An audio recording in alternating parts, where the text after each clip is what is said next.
The suspect's name, we can confirm that the suspect was an OSU student named Abdul Razak Ali Artan. We do not have any information at the moment on motive. The investigation is ongoing in that regard. That was Monica Mull, the director of campus security at Ohio State, naming the Somali student who ran over pedestrians, then stabbed onlookers with a butcher knife before a campus cop gunned him down. Police say they're investigating whether or not the events that occurred yesterday at Ohio State were in fact part of a terrorist attack. The FBI now investigating that attacker's background. Abdul Artan, believed to have terror links, and is linked to an online rant he made against the U.S. Via social media shortly before yesterday's attack. Let's continue now with our panel. Again via Skype from Southern California, Republican strategist and host of the Andrea Kaye Show, the one and only Andrea Kaye. And via Skype from Bonita Springs, Florida, former chairman of the House Intelligence Committee, my old colleague from Capitol Hill, Pete Hoekstra. Pete, again, now a Shillman Senior Fellow for the Investigative Project on Terrorism, and again the author of the book Architects of Disaster, The Destruction of Libya. Pete, you have more than a passing acquaintance with terrorism. The authorities are reluctant.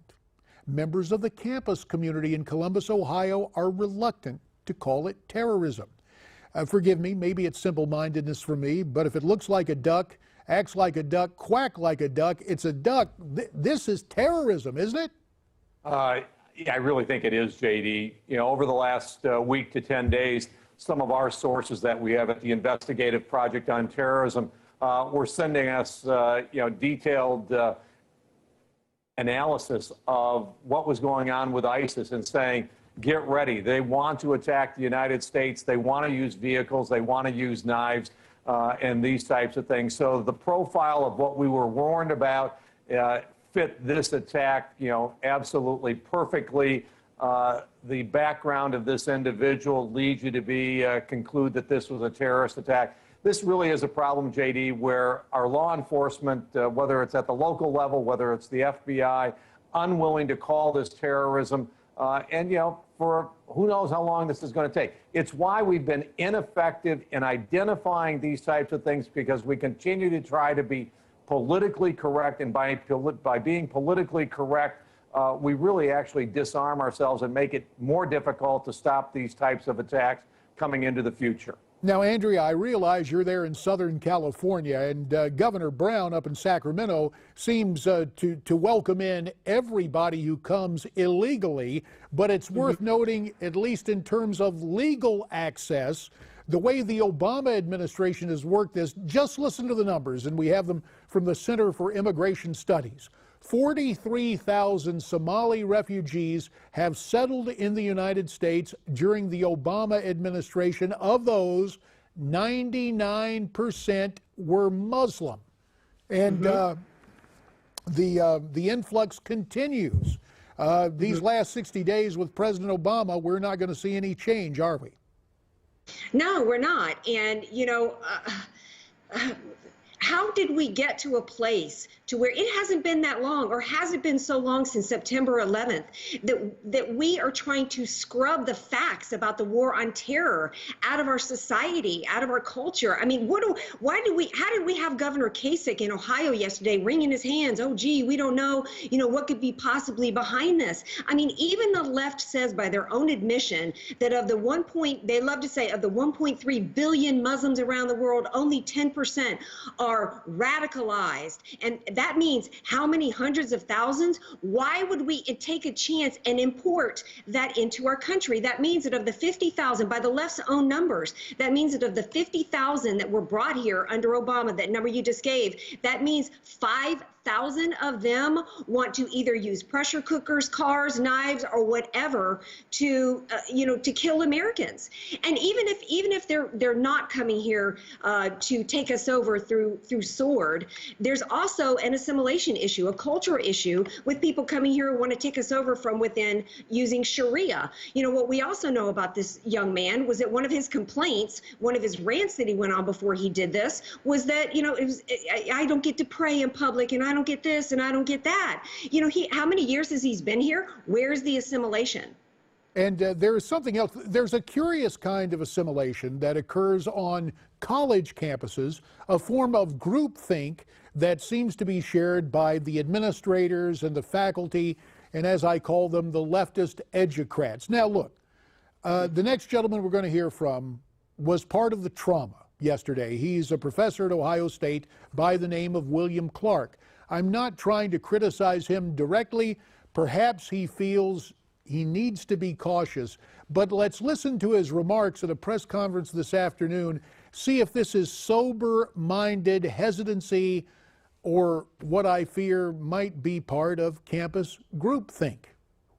But before I pass judgment on this young man, I would like to see exactly what the circumstances are and exactly why he took the course of action that he chose. Now I hear that, and Pete, maybe you remember after 9/11, we were attacked, and within 2 weeks, Newsweek had a cover story, "Why do they hate us? Why do we always try to go to introspection and try to explain away or rationalize these acts of terror?" It's consistent also with what you see from the Council on America-Islamic Relations. What they do first is they say, oh, this is a terrible event. Then they say this has nothing to do with religion. And then they say really what it has more to do about is it has to do with American foreign policy. And so it's our fault. No, these folks hate us because their ideology says that the values that we embrace here in the West are totally antithetical to what they believe. So they are justified in attacking and destroying the United States of America. That we need to start to recognize that this is a battle for what America and what the West believes in, and that is what they want to destroy. It doesn't take any kind of deep analysis to figure that out. Just read what they say, or listen to what they say, and read what they write, and we will know why they hate us. It's sad, but imagine if we did this concerning the events of December 7th, 1941. Can you imagine if suddenly the intelligentsia got up and said, well, the Japanese do have a point, because they really need petroleum and they need access to resources, and so they should be able to go into Pacific Holdings, and really somehow we're to blame. I mean, the historic parallels, or when you try to match this up, it shows the absurdity and the stupidity. But wait, Andrea, there's more. Check out the social media. This comes courtesy of the Ohio State Assistant Director of Residence Life, a woman by the name of Stephanie Clemens Thompson. This is what she put on her private Facebook account. Abdul Razak Ali Artan was a Buckeye, a member of our family. If you think it's okay to celebrate his death and or share a photo of his dead body, and I see it in my timeline, I will unfriend you. I pray you find compassion for his life, as troubled as it clearly was. Think of the pain he must have been in to feel that his actions were the only solution. We must come together in this time of tragedy. Hashtag Buckeye Strong. Hashtag Black Lives Matter. Hashtag say his name. Hey, Andrea, I'm going to say something. This is stupid, and it's evidence of cultural suicide. Yeah.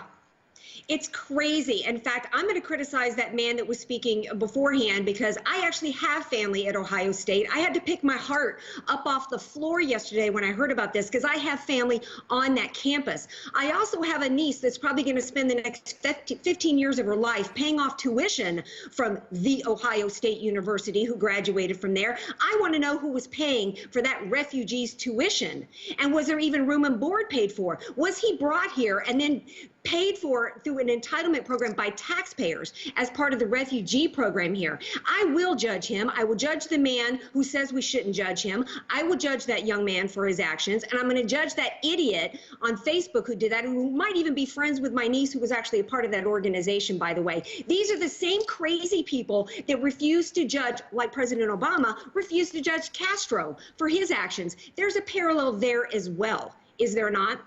Yes, there is, and there is time for the last word. 30 seconds to my esteemed colleague. It's like the old days when we were in the House. Right. The gentleman from Michigan is recognized for the final 30 seconds.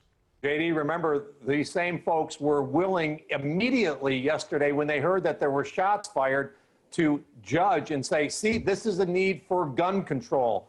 And then they found out, well, wait a minute, it was the police officer who shot the shots. It was not the terrorists. And all of a sudden, those posts were gone.